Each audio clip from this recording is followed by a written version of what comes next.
Hello everyone and welcome to Nintendo Lounge. I'm your host Scott and welcome to the first ever episode of The Lounge where we talk to individuals in the gaming industry. And the first ever guest we've got on today is Andrew from Prospect Games. How are we doing today, good sir? I'm good, thank you. How are you doing? I'm alright, thank you. So we're here today to talk about Robot Champions, which is a little indie game coming to PC and hopefully some other consoles in the future. But before we get to all of that amazing stuff, could you introduce yourself to those who may possibly not know yourself or Prospect Games in general? Yeah, absolutely. So, I'm Andrew Benison. I run Prospect Games. It's a company that has existed in one form or another for almost 10 years. Started as a post-uni modding team, and we then turned into a mobile developer and eventually got into PC and console development. And we've been doing that kind of phase of our lives for about 5 years now. And how would you say you sort of got into the gaming industry? How did you go about with studying and all that kind of stuff for people who may be interested in sort of pursuing that sort of career? Yeah, so I sort of came at it from an angle. I when I was a teenager, I was much more into like film. I loved playing video games, but I really liked the idea of being a director. And on a media studies course way back in like 2006, one of our pieces of work was like make a short film, and everyone just kind of ran around the student campus with a camera, and it was just everyone's stuff ended up being the same.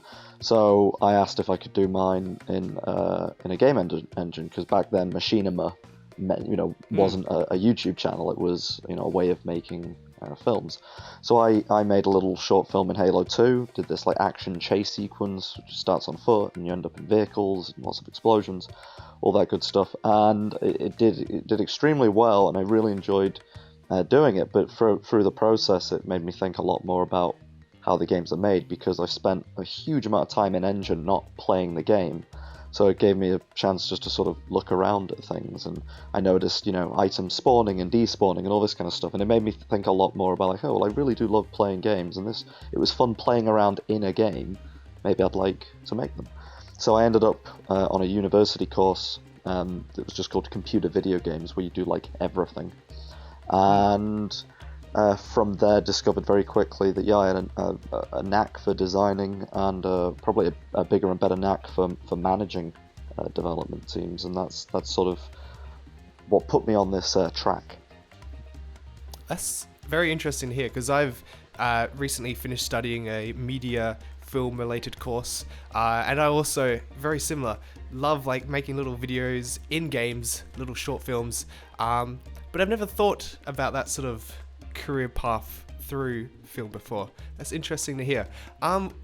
With Prospect Games being an indie studio for the past 10 years, what got you into the indie scene rather than trying to pursue a job in, say, a larger studio such as Capcom, Sega, etc.? Yeah, well, when I graduated uni, I did suck at making games. Like, I was not good. And so the first thing that prevented me from actually getting a job in the industry is that I was just not hireable. And so that forced me into modding, and that's basically where Prospect started. Was, oh no, I'm not actually that good at all this. Kind of didn't use my time at uni particularly well. So I decided, well, I'll teach myself. I'll do it by cracking up an existing engine and getting on with it. Kind of similar to my Halo 2 experience. It was like, let's take a thing that exists and figure it all out. So I did that for a while, and while I was doing that, I had friends from the course and people that I'd met who had got into bigger studios like Codemasters and whatnot.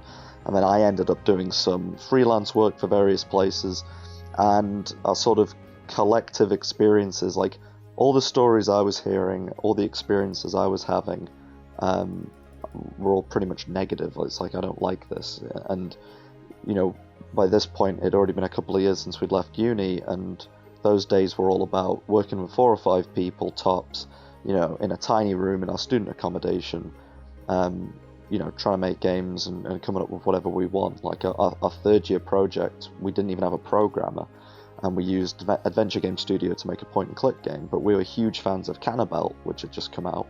So we managed to like force Adventure Game Studio like to have a running sequence. Like there was a Cannibal style like rooftops chase where you can slide and jump and all sorts. It's like totally not what that engine was built for. but we did it without a program, and it was so much fun. And our experiences collectively from the other studios and larger places, it was like no experiences like that at all. So I already had Prospect as a modding team. I'd learned a tremendous amount of design and management, and while doing the Left 4 Dead mods, we were always coming up with ideas for games with this huge backlog.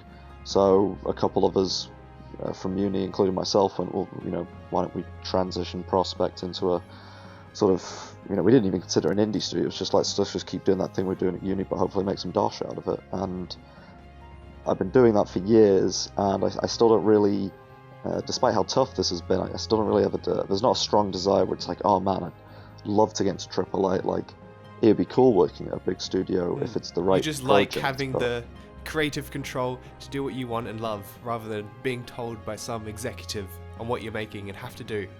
Yeah, and I can see the appeal of being a smaller part in a bigger entity, because it's to a degree there's less, maybe not less responsibility, but there's a less wide range of responsibilities. Like, I have to wear like a million hats every day, and that gets stressful. And I can see the appeal of just being able to work on one thing, like you're doing the design for the character or whatever.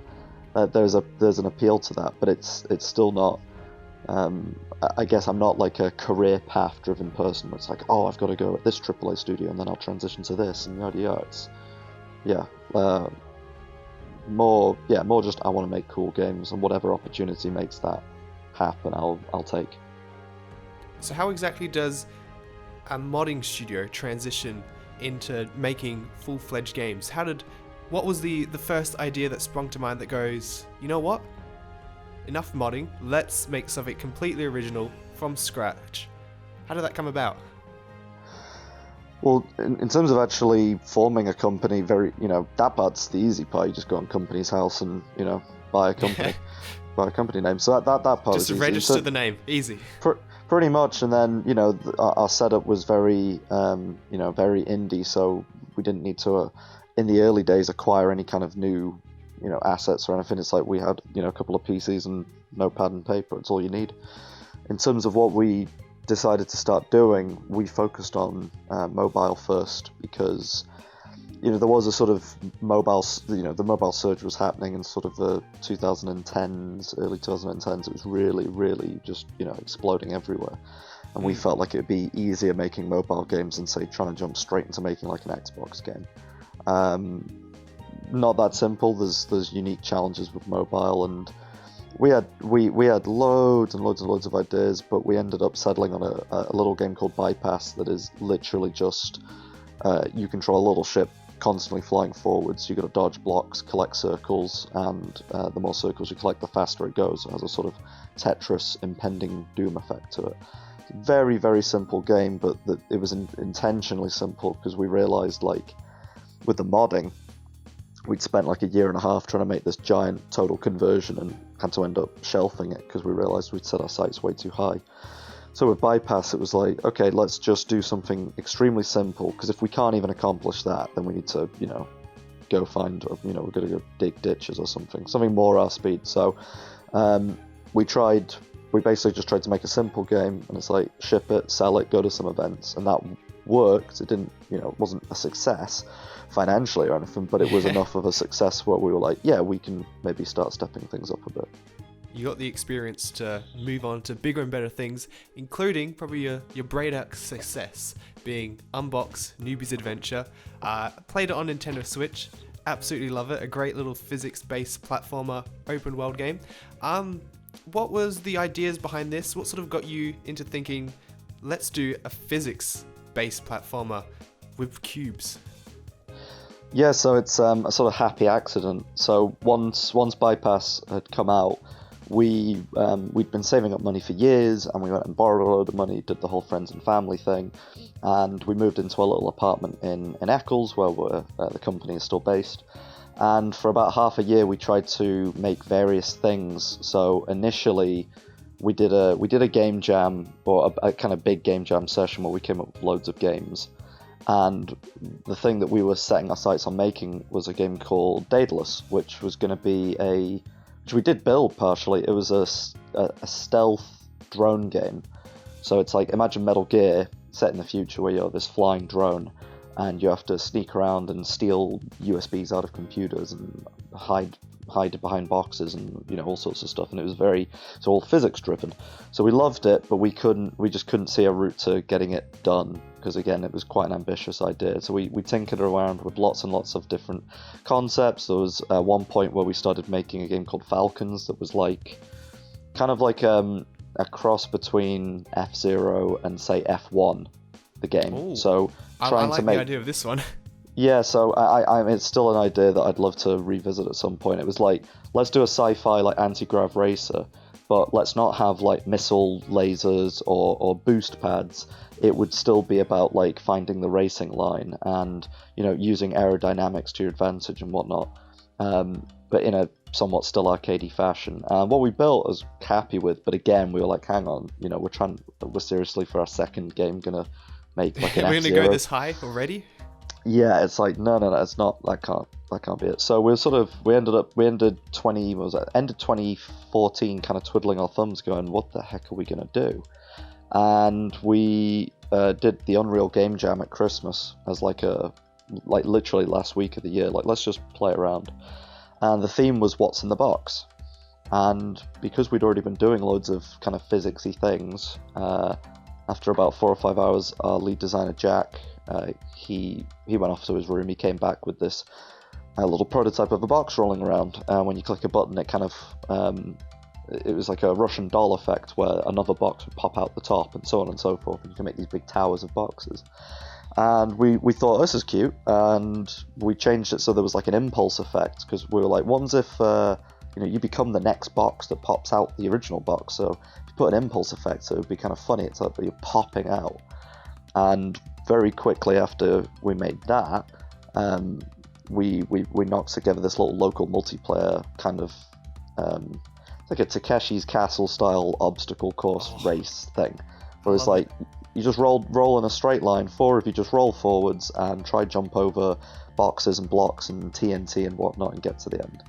And 3 days of fleshing that out, and we had the OG version of Unbox, and it was pretty funny. We broke up for Christmas, and it was actually on Boxing Day that I called the whole team, and I went, guys, like, this Falcons game is too much. It's too big. We all know it. We're not going to be able to do it. But this Unbox game, no one's ever thought to make rolling games are always spheres.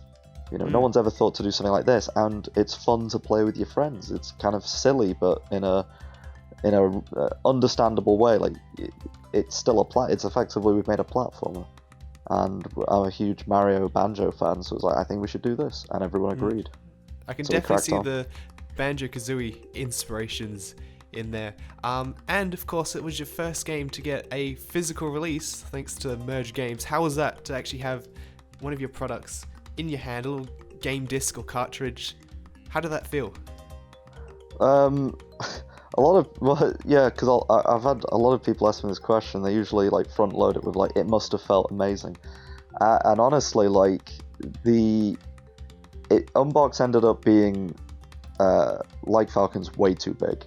It was way too ambitious, and it was an incredible experience, but it absolutely wrecked us emotionally, financially. Like, it's I'd say probably still the hardest thing I've ever done. I mean, Robot Champions is getting up there now in terms of the blood, sweat, and tears levels, but Unbox really was just something else. And so by the time we did get box copies, and I went to my second job, I worked in a game store called Game, and I went to that store on purpose to go look at it on the shelf, and there was a strange sensation of just sort of almost numbness, like a sort of like, okay, like I guess It's that finally happened. Finished. Yeah, it's like Thank God. this thing's here and it's sat on a shelf, and alrighty then. So one of the driving things throughout all of Unbox's development was my passion to get it on a box copy, like to get it in stores, to show that Prospect Games is a serious venture,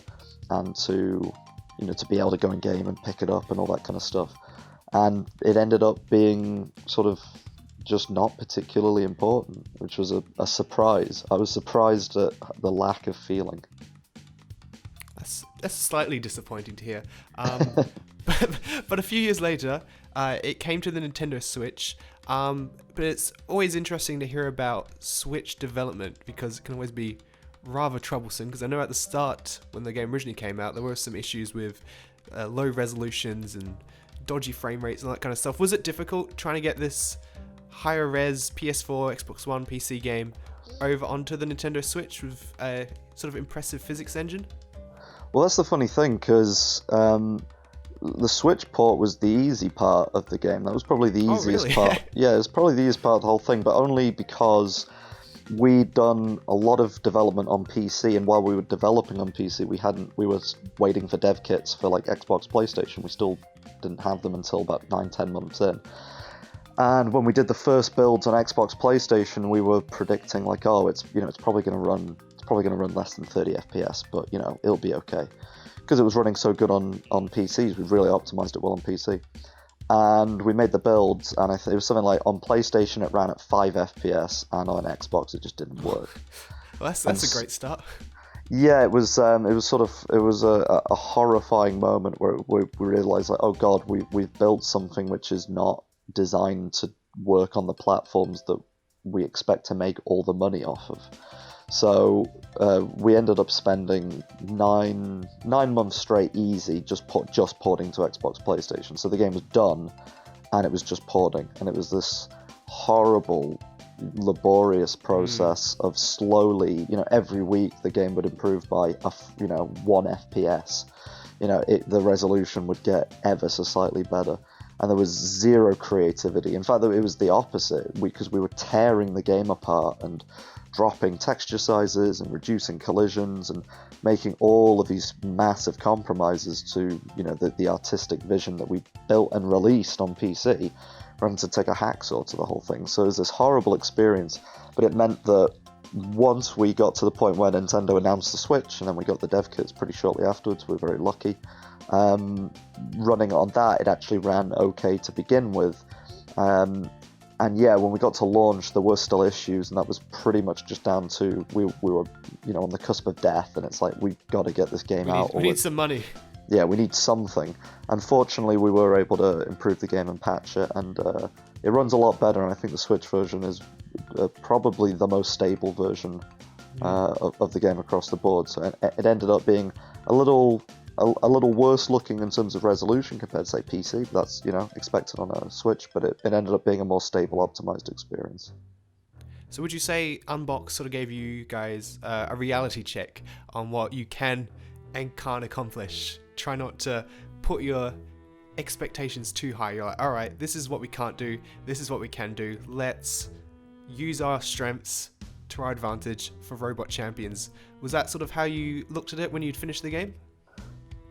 Definitely when we'd finished, and now paradoxically, having done RC and various other things over the past 2 years, as a sort of response to that, I'm kind of back to square one, where it's like, no, actually, I think you should pretty much aim ridiculously high and basically lose... and just claw your way there. Yeah, like, you've got to kind of lose life force on this. Like, at the end of the day, out of all the sort of mediums, video games are the youngest, and I think despite being so important in people's lives, or so they take up so much of people's lives, there seems to just generally be very little value actually held in them. And that goes from both a consumer standpoint and in industry. Like, nobody cares what you're doing, really, until you've got something, absolutely incredible.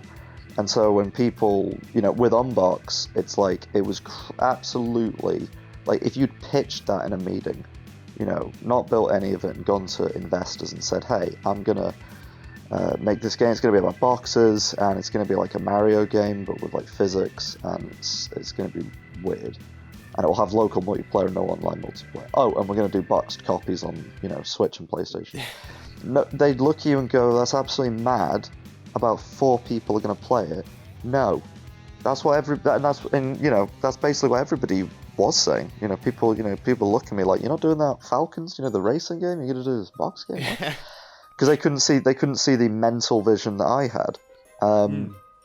And so after Unbox, I tried lots of different approaches. I tried to do B2B stuff with Prospect, where we're trying to make products for other businesses. We tried to make micro games. We tried to do collaborations. We tried to be a lot more conservative and careful with how we ran our business, rather than being, just completely gung-ho like we were with Unbox. And that turned out to be even worse, because we weren't focused on one thing. We were, chasing money where it wasn't necessarily there, and not taking big risks. But we're in an industry where only, if you think about like all of the big successes, like Minecraft is a guy in his bedroom for years, Stardew Valley is a guy going mental for 5 years in a single room, Rocket League is a remake of a game that failed completely. All of these things which succeed are the results of failure. Yeah, they're the results of constant failure and misery and hate and all sorts. And along throughout their development periods, nobody cares. Like, did anyone care about Minecraft for the first few years? Did anyone care about Rocket League until it was, basically out? Like, nobody's paying attention, and nobody sees any value until the value's plain as day. So, I don't know what advice to give to other people, but my experience is you should basically just always be going hell's bells, and just appreciate the fact that will have a physical, emotional, monetary, every area of your life it will cost you to do this, and you just got to be prepared for that. Well, this discussion got deep, didn't it?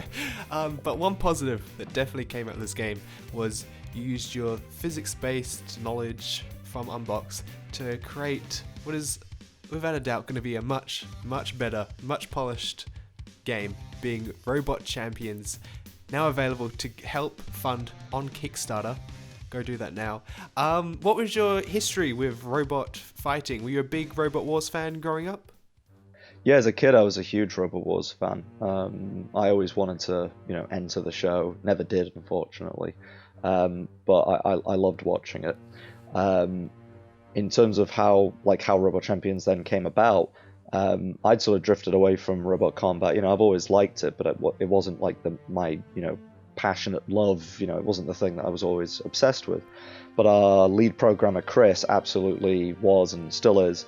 And during that time period where we were porting Unbox to consoles, and it was effectively, it was like 12 months of zero creativity, we're all going out of our absolute minds. And Chris decided, like, look, I want to enjoy making games for this year, so I'll just prototype things on the side. And so he was actually the one who, in his just spare time, put together what was originally called Untitled Robot Combat, URC. So he presented as URC, and we loved it. We were like, oh my god, like, out of anything that Prospect could be doing, it just immediately, it was like, this is what we should do next. And when we were exhibiting Unbox at events, we put Robot Champions on the side for like an hour, and it always did amazingly well. And everyone just sort of looked at Unbox, looked at Robot Champions, and just went, oh, straight to Robot Champions. Pretty much, yeah. It was like, oh, this is Unbox is quite a Marmite experience. Like 60% of people get it, and the other 40 are just like, no.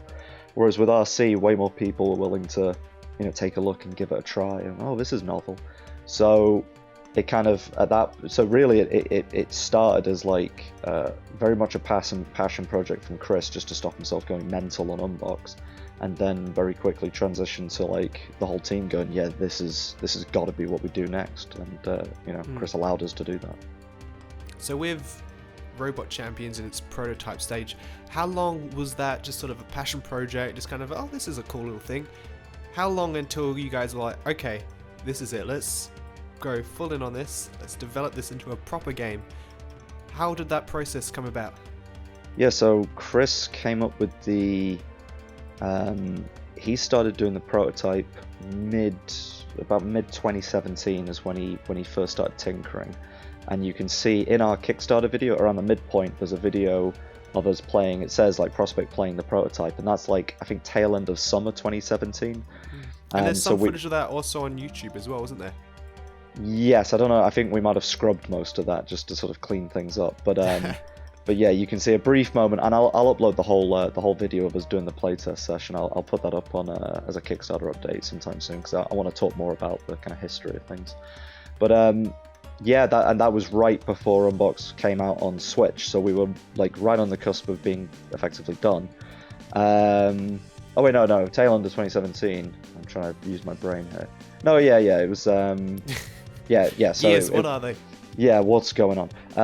Yeah, it was Switch was about to come out, and so we were like, okay, let's go ahead and make this. But because we were wrapping things up with the Switch port and doing various other things, really wasn't until the start of 2018 that we were able to actually focus, and we scrapped the prototype and started making Robot Champions. So when development started of this game, Robot Wars finally came back to the BBC. Myself, Chris, heaps of other people were so excited for this, but then 3 seasons later, it got cancelled due to not that great of a reception in terms of viewership.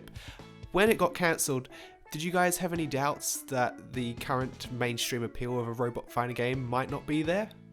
It was funny because our first public event with Robot Champions was 12 hours after the show was announced to be cancelled. We did MCM Birmingham, and so we were sort of very much like, oh god, like we've just spent 3 months straight preparing, game 2, 3, whatever it was, and yeah, like that one of the main shows has been cancelled, and does that mean there's no market for it and whatnot? And we kind of found it to be the opposite. Like, doing that show, there was a load of people who were like, oh, you couldn't have timed it better. Like, thank God you guys are doing this, because we don't have Robot Wars anymore. And of course, BattleBots in America was still going, and then King of Bots was announced. So across the board, I think Robot Combat is doing bigger and better than it ever has, kind of globally. Even within Britain, you've got live shows like Extreme Robots, Robots Live, Bugglebots, Robo Nerd coming up in like a week or two.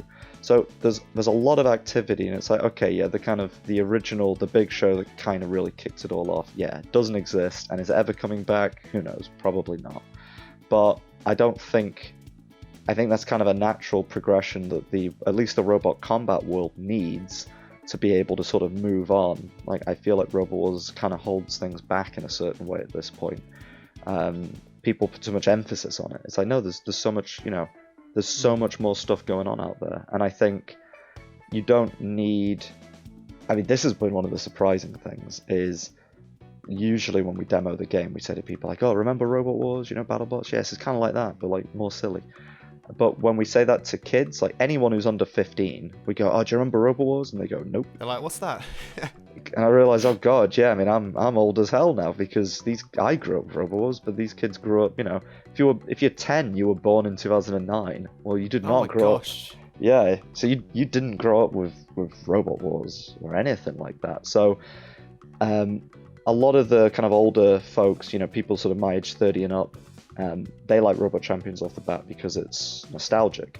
A lot of the younger people love Robot Champions off the bat because it's new. They've not, to them, they've never seen robot combat before. So it's, I think we've been very fortunate in our timing. That was totally by accident. Exactly, but in 2018, you show off the game for the first time. You're making great progress with the game.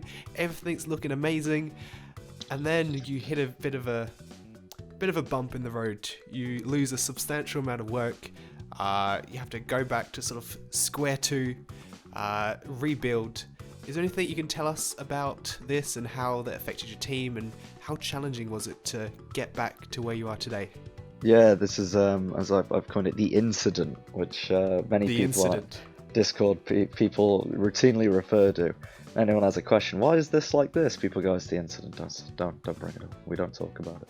And who knows? Maybe one day I will be able to talk more openly about it. I'd very much like to, because, yeah, in short, we were in a situation where we had funding, and we had more people working on the game, and then in an extremely short time span, that was all sort of very unfairly taken away from us. It was very unexpected, and in our minds, we were basically on track for releasing the game May of this year, And at the very end of last year, we were told, oh, that's not happening, and a lot of the progress that you've made, you're going to have to effectively, it's going to have to be scrapped for like IP legal reasons and whatnot.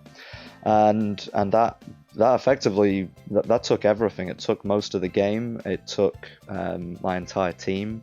I very much don't want to speak for Chris, but I believe it was the kind of final nail in the coffin for doing the indie thing. I think it kind of pushed him over the edge and made him realize, like, the kind of larger studio lifestyle is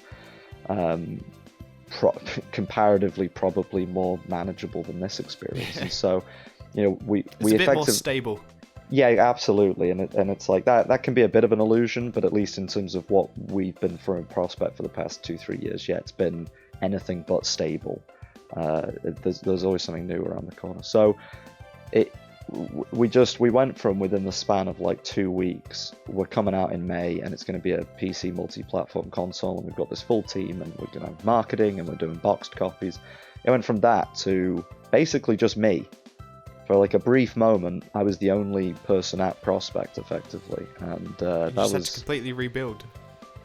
We basically had to roll back almost 8-9 months. So we went back to effectively what we had in March when we first showed off Robot Champions, like, because that stuff was entirely ours. So we had to roll back completely to that, and then start remaking the robots and remaking the online netcode, like basically everything. But now with far less people and no money, that's always a great start. Yeah, it was sort of like, there really was a point where it was like, well, aren't we kind of done? Which I've had several times at Prospect where, I sort of take a break from the office and just have a sit down on a bench somewhere and go, well, that's kind of us finished, right? That's got to be it. Curtain closed. This can't continue. And then, have a bit more of a thinking, oh, actually, maybe we could try this crazy idea. And somehow we keep the plate spinning. And so, 2019 started in the context of like, well, we're finished, and I don't think I can pull another rabbit out the hat. The hat is generated 20 rabbits. There cannot be 21 more. And alas, there was. Yeah, there was one more rabbit hiding in there, so we're still going. Exactly, and that rabbit was Kickstarter.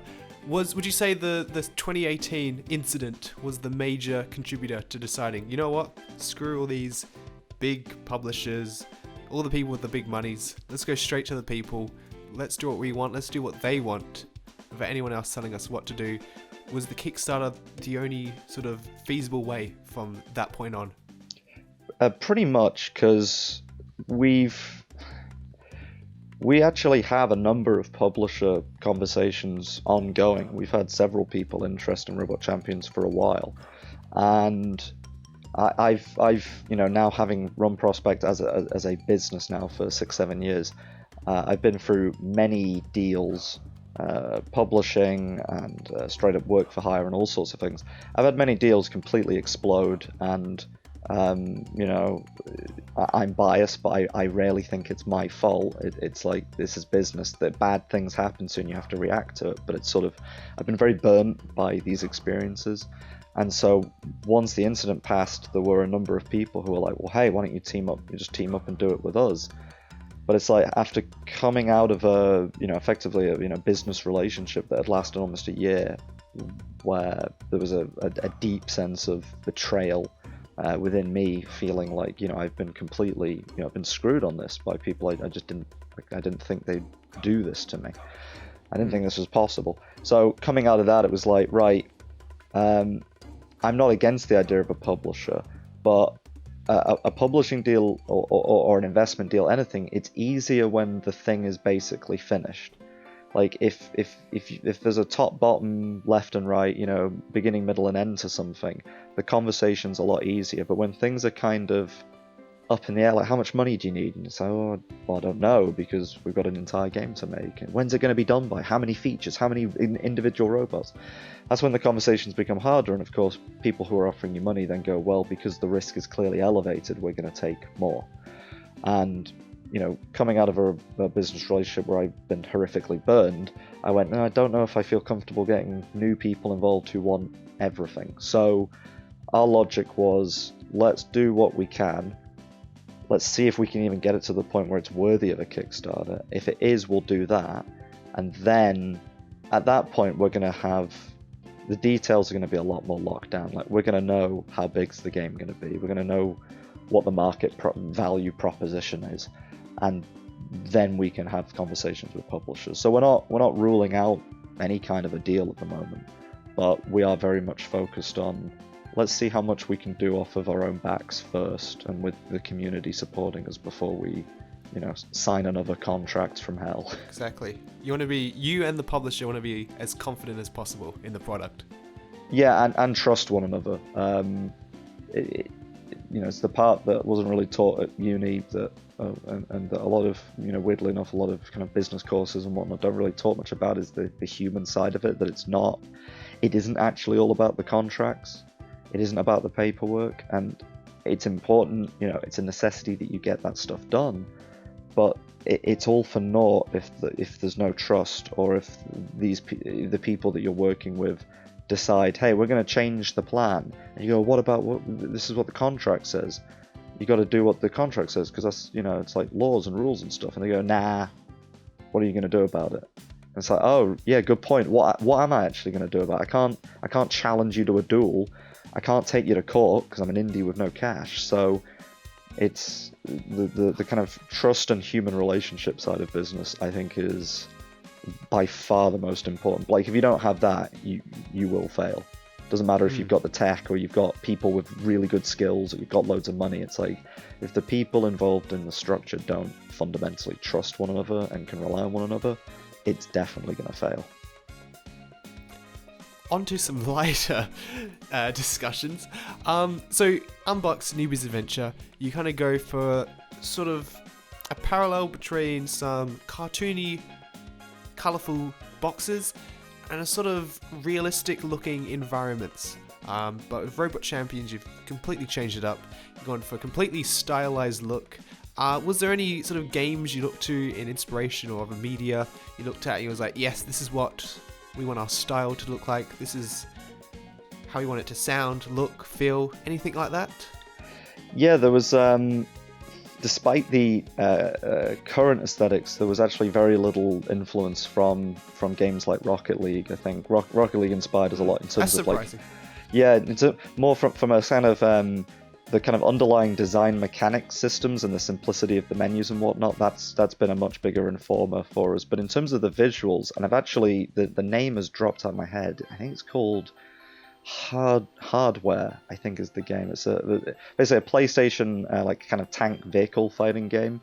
It's probably the biggest inspiration in terms of vehicles. It has like a really nice, colourful, somewhat painterly style. We ended up not going down that route, but we looked at a lot of games like Hardware and a lot of like mobile type titles and whatnot for like very clear, simple silhouette, easy to read visuals, because we'd done local multiplayer with Unbox. We'd been played a lot of local multiplayer shared screen games like Gang Beasts and Overcooked, Towerfall, Samurai Gun, and the recurring theme with all of them was because you've got so much happening on screen, that's a lot of information you got to send to the player, and the more noisy you make things, the harder that is.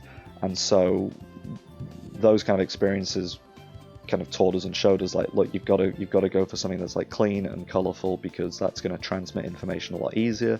It's also going to be a lot more cost effective for a small team like ours to build. Like a lot of Unbox assets were like super high quality and took a long time to make. Like all of the ruins in World 3 on Isla Cartolina, that stuff was like really, really, like, we're very passionate about making high quality stone and vines and whatnot, but which in the end wasn't really all that needed. No, probably not. I mean, it was great fun to do. And having those tile sets was awesome just from a design standpoint. But yeah, probably detail. There's a lot of details, and there's a huge amount of details in Unbox that nobody's ever picked up on, or will ever pick up on. And that was us being a bit too crazy creative. So yeah. At RC, we just looked at a lot of kind of contemporary games, and that's a big one as well. We looked at what all the old robot fighting games did, and just used that as a marker for like what not to do. Like they were great from a these things have aged like bread. We need to not do anything. Like we often think of making games as like you don't necessarily know what you're going towards or what you're meant to do, but it's very easy to find out what you shouldn't do. Like bad games stick out like a sore thumb. Like good games require you to really like analyze them and figure out like why is that so good. But a bad game you can look at it and go, oh right, God, yeah, that's terrible. So we used a lot of bad games as markers for going the opposite direction. Because you've got Robot Wars, Extreme, and Advanced Destruction, which were not very good. Surprisingly, the Game Boy Advance version of Extreme Destruction, I think it is pretty good, which is very surprising. It's got a pretty good physics engine for a Game Boy Advance game. You had Robot Arena 1 and 2, 3 we don't really talk about all that much. Yeah. Which Robot Arena's sort of got a little bit of a cult following nowadays. And I think Robot Arena has sort of made fans sort of expect certain things about this game, which is something amazing which you guys are doing, is taking feedback from the fans and prototyping it, implementing it into the game. So for example, we've got the possibility of a robot creator and stage builder coming into it. Was that always a decision from the start, or was that just because of the reception you had got and the requests? Kind of both. Like from early on, we all, from that kind of, again, creative standpoint, were like, oh my God, wouldn't it be amazing if you could build the robots? And even from the early stages, we tinkered around with, robots being able to have like alternate weapons and all that kind of stuff. I generally have to play like the bad guy in conversations where I'm pointing at the spreadsheet going, well, think about the money, think about the time. But from a design standpoint, I very much pushed within the team when we were initially deciding what should we focus on. We could see people were going to immediately go, well, what about a robot builder? But from a design standpoint, I clocked on pretty early to the fact that kind of modular building games are really, really hard to balance. Like you go play things like Robocraft and Crossout and whatnot, and it's like the balancing is a nightmare. The amount of content you need to produce for those systems to actually work, for you to have, if you want to have a million combinations of things, well, you can't have 5 items. You need, hundreds, thousands. So from the businessman in me was going, ooh, look at spreadsheets. The designer in me was going, well, actually, the problem with all of these games is that the gameplay isn't fun. None of the gameplay sucks in all of them. And that's partially limitations of hardware, but in instances like Robot Arena 2, the build is good, but the gameplay isn't fun. Why is that? Well, it's because they focused on building, and that's hard to balance fun, engaging gameplay off of. So if we can design a really fun kind of Overwatch-inspired, like, hero-type robot characters with very specific traits and positives and negatives, if we can make that fun, then we can design a robot builder that works to those kind of design rules that we'll have figured out and crafted.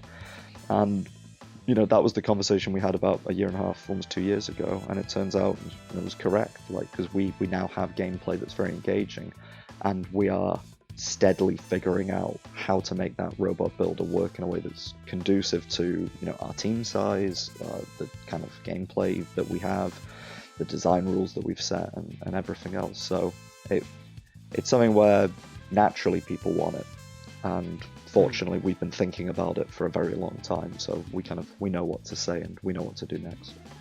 Exactly, because you got all these sort of individual robots. You got Stampede, you got Cleaver Boy, which is a great name, Gigahertz, and you got to try to balance all these different robots to make sure none of them are too overpowered. They can all have their pros and cons, but then also adding in the element of a bot builder, that would add an extra level of, oh god, now we've got to balance all the potential creations someone could make. How hard do you reckon that will be to properly implement if you do go ahead and decide, you know what, let's put in the robot builder?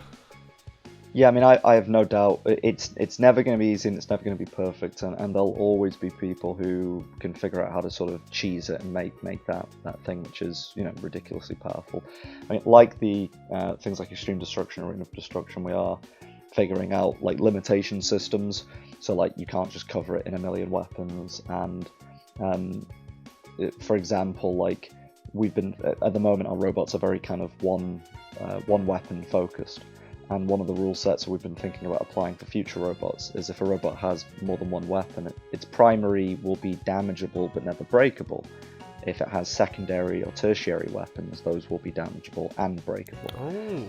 And so that's just one of many things where we've been thinking, like, well, okay, so if somebody wanted to make a crazy, you know, 7-bladed, you know, robot with 7 buzzsaws on it, we might allow them to do that, but it'd be like, okay, your first one is the one that really does the damage. Your other ones, you know, as they drop off are gonna, or as they take damage, are gonna drop off. And so there's lots and lots of things like that that we're just steadily figuring out. Like, okay, that would make for a fair system. And to be fair to the community, everybody said, like, look, you've got to have some kind of weight, power, currency, you know, some kind of limitation system that makes sure that people can't cheese it. And so we'll be doing that, but these other rule sets will make it so that people will naturally go, yeah, I shouldn't put, you know, 20,000 wheels on a robot, because that's just, it just won't work. Exactly. And with all the robots so far, you've got sort of conventional robot fighting robots. You got a hammer, you got a flipper, you got some spinners. Is there any robots you're working on which kind of bend the rules of a conventional, say, a robot in real life? Any that someone will look at and be like, oh, that's a unique, different idea I've never seen before? Or are they all kind of inspired from existing different types of robots? I'd say probably a nice mixture of all, and one important thing to note is that because it's a game and because we're in complete control of how, and it's not real life. Oh my gosh. Yeah, because of that, it means we can do, like, hammers IRL are starting to become very, very ineffective. They're fun, but you're not really seeing, you know, we're not seeing hammer bots, you know, wrecking it in the latest seasons of BattleBots and whatnot. Whereas in Robot Champions, you know, Gigahertz's hammer can do an immense amount of damage. And so, first off, we're able to do things with robot designs which are kind of standard, but maybe aren't doing particularly well IRL for various reasons. And that also then allows us to start doing other things, like, for example, War Toys is, you know, effectively a punching bot. It's like a, you know, pneumatic puncher. And you've never really seen many of those kind of robots, because ultimately in real life that's just not that effective. But in Robot Champions, we can have it do high damage, and we're going to add a little impulse effect, so if you do hit somebody, it kind of bumps them back a little bit. And that's all sorts of things where real life it just wouldn't be that good of a robot, but in Robot Champions it could be very effective. So we're trying to take designs that take kind of standard weapon designs and concepts and see how far we can push them. We have other types of robots. I probably won't mention it for a moment, but yeah, we have some in the existing behind the scenes lineup are pretty crazy, and then we are concepting, and I'll be showing off more over the course of Kickstarter. We're concepting like projectile robots and all sorts of like crazy designs. We have one robot that the community likes the sound of, which is effectively, it's a wedge bot, but with a treadmill on its surface, which you can use to fire people forwards or backwards off of your wedge. And it's like stuff like that where it's like, yeah, somebody could potentially do something like that IRL, but it would be a gimmick bot that sucks. Whereas in RC, we can hone that to be something not just really effective, but like it would stand out as like, wow, I've never seen anything. You know, I didn't think you could do that with a robot. And it's like, well, in RC you can pretty much do anything. So you got Unbox Newbies Adventure, which, even though it did have online and all that kind of stuff, was sort of more of a single player focused kind of game where you go around collecting all the little collectibles and that kind of stuff, doing little missions, where Robot Champions is definitely online focused. Was there any difficulties sort of going from a more of a single player adventure game to going to something that's competitive and online? Yeah, I'd say I mean, it's weird, like, I kind of view Robot Champions as a spiritual sequel to Unbox, because it takes a lot of the experiences and feelings and things that we were going for from a design standpoint, from a consumer standpoint, and from a business standpoint as well, like it covers a lot of the objectives that we were trying to hit and kind of got close to or did near misses with Unbox. So it was an easier transition than I expected. What I didn't expect is just how blisteringly difficult it has been to make this game. It turns out that there's a lot of there's been a lot of good platformers, and even though the platforms from the 90s that really inspired us have again aged to varying degrees of good and badness, there's still some core fundamentals in there which are really good. Whereas with Robot Combat, having played all the games and done a lot of research and whatnot, there's a lot of stuff that just it kind of, in my opinion, it sucked then and it sucks worse now, and so there were less markers for us to follow to figure out how to make the game good. And then on top of that, not just making a physics-driven Robot Combat game, which no one's ever attempted to do, but to do one which is online, to have netcode that is conducive to a physics engine that, say, doesn't do determinism. So you can't do, you can't predict what's going to happen next, and that for an online game creates several issues. So in one way it was somewhat easy to transition to making Robot Champions, because it was like, right, let's try what we were doing with Unbox, but let's actually do it well this time and make a lot of cash off of it. But from a actual trying to figure out the design and building the netcode, and then of course dealing with we had a lot of challenges with the business during Unbox. I never imagined it would be harder on Robot Champions, that we'd have bigger curveballs thrown at us, and yet it happened. And so yeah, no rest for the wicked. No, absolutely. Out of the frying pan and all that. So yeah, across the board, it's Robot Champions has been blisteringly more difficult than Unbox to just get even to a pre-alpha state. I mean, geez, it's been 2 years. So 2017, you start sort of work on Robot Champions. 2018, you show it off for the first time publicly. You have the incident.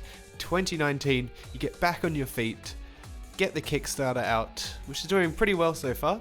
And where do you want to see the game in 3 years from now? What is your long-term goal for Robot Champions? Oh yeah, well with that, I mean, I've got easily 5 years worth of content and features sort of stored up in the backlog of all sorts of things that I want to do. So my kind of dream is seeing Robot Champions across all platforms. We really want to be able to do things like cross-platform play as well, so you'd be able to, the player base should be huge and accessible pretty much everywhere, and that we would be not just adding lots and lots of new robots and arenas, not just doing the things that people kind of expect, things like the Robot Builder and Arena Builder, but there's really grandiose things that I want to try pull off, like a full VR mode, which effectively would be its own game. That would be amazing. Yeah, we've done prototypes, we've done tests. You can see some of that in the Kickstarter video, and again, I'll put up a longer video soon showing that stuff off. It works, it's fun. Things like the dungeon crawler. I really want to make a dungeon crawler within Robot Champions where you would team up with a bunch of your friends and you would go through gauntlet style corridors and then fight in giant rooms, which would be like the arenas, and you would end up having boss battles and whatnot. It's like that kind of stuff where people think Robot Combat is just two robots fighting an arena. It's like, no, I think now that we've got the framework in place, now that we've got the design logic down, we can push that absolutely, to ridiculous degrees, and we can do stuff with it that nobody's ever thought of. And I've got a, growing folder of just, wouldn't it be incredible if we did this? And I, mention it to people in the Discord, and they go, yeah, it would. It's like, okay, well, in 3-4 years' time, that's what we should be doing. Would you say Robot Champions would be the hub for all these different offset of ideas, or would you like to see Robot Champions become its sort of Prospect Games' franchise where you can do spin-off titles such as the Dungeon Crawler one and all those different types of things, or do you want it all sort of centralized into the one game? I'm not sure. I guess we just have to be reactive. I mean, my personal feeling is, just keep it as a sort of hub. Try to keep as much within the game as possible, because that's going to be easier from a sort of community cohesion standpoint. But you never know. I mean, I think things like a VR mode could work easily within Robot Champions, but if we wanted to say, I mean, we've been seriously considering doing like a board game of Robot Champions, like a modular board game experience, and like actually print that physically. So doing like spin-off products or other spin-off experiences with Robot Champions sounds cool, and obviously with like physical products, yeah, that would be a completely separate thing. But I think we have to be smart and reactive. Like a lot of people, most people either don't think about this stuff at all, and then they're completely blindsided when they find success. And the other group of most people think that they're gonna, try to map out like, oh, we'll be doing, lunchboxes in 2025, and they have some kind of grandiose plan. And what I've found is you should basically, prepare for hope for the best, prepare for the worst. Like, make sure your minimums are covered. Like, if we don't have an incredible game, then no one's going to be buying Robot Champions lunchboxes. And the only way we're ever going to get to that point is by making a great game. And we might make a great game and still not make it to that point. We might have one of those, like Unbox, a sort of sleeper hit where it does very well, but the majority of people never heard of it and never will. So my focus is, let's make an incredible game. If that goes well, let's do as much as we possibly can with that game, with that product. And if we can start doing really crazy stuff, then we won't know what that landscape looks like until we get to it. So we'll just have to wait and see. So 2 days ago, you finally pressed that button to make the Kickstarter go live. I can't believe it's already about, what would you say, 40% funded as of the time of this recording? Yeah, we're just shy of 40%. I think we'll hit that today. And what would you say to those people who maybe have just stumbled upon this game, maybe just seen this video, don't know much apart from what we've said before? What would you have to say to those people, and why should people back this game? Well, the first thing I tell everyone is, like, try it before you buy it. Go if you really like the idea of an awesome robot combat game, you can play the free online pre-alpha on Steam right now. And I think, as a person who's backed many Kickstarter campaigns and been disappointed more often than not, the Robot Champions Kickstarter is better than most, because you can play what we've got right now, and you can join our Discord, you can jump in there and see how we treat our community, and I think most of them would say we treat them very, very well. We listen, we talk, we regularly do play sessions, so I highly recommend, like, check out the game, play it, and then go watch our Kickstarter video, because everything that we've basically talked about in this conversation, I kind of summarize very, very quickly in the video. But I think we really have done everything we can to show, like, we're serious about this. We're not just making a gimmicky, silly physics game, but we're making a serious robot combat arena fighter, which I want to make for years and years.